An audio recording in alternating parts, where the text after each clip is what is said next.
দেখা যাচ্ছে, দেখা যাচ্ছে, আমাকে দেখা যাওয়ার কথা না। পরিস্থিতি এরকম, দেখা যাওয়ার কথা না। এই সোয়েটার, এই সোয়েটারের জীবন আর ওই যাযাবরের জীবন এক। রেল লাইনের ধারে দেখো না ঝুপড়িপট্টিগুলো থাকে, বা যাযাবররা আসে, এদের তো নির্দিষ্ট দেশের বাড়ি থাকে। বিহারে, মহারাষ্ট্রে, উত্তরপ্রদেশ, বিভিন্ন জায়গা থেকে ঝুপড়িপট্টিগুলো আসে না। এরা যে থাকে বিভিন্ন জায়গায় ছড়াই ছিটায় থাকে, এরা কিন্তু ব্যবসার জন্য আসে, সিজনাল টাইমে আসে। তারপরে ব্যবসা বাণিজ্য হয়ে গেলে এরা দেশের বাড়ি চলে যায়। আর এদেরও দেশের বাড়ি হচ্ছে আলমারি, বক্স খাটের ভিতরে।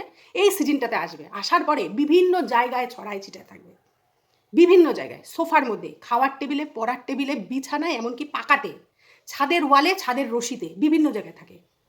বিভিন্ন জায়গায়, দরজার উপরে, জানলার উপরে, বিভিন্ন জায়গায় থাকে, বইলে শেষ করতে পারবো না। আলনার দিকে তো তাকানোই যায় না। বিভিন্ন জায়গায় থাকে।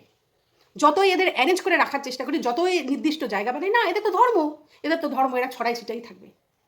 এখন এই সিজনটা কবে যাবে, তারপরে দেশের বাড়িতে ঢুকাবো, তারপরে নিঃশ্বাস নিব। আমি তো নিঃশ্বাস নিচ্ছি, আমার ঘর বাড়ি নিঃশ্বাস নিতে পারতেছে না, আটকানো, একদম দম বন্ধ হয়ে আছে ঘর বাড়ির। এই মাসটা গেলে, পরের মাসটা গেলে এগুলাম দেশের বাড়ি পকার পার করবো, এগুলামকে পাগল হয়ে যাচ্ছি।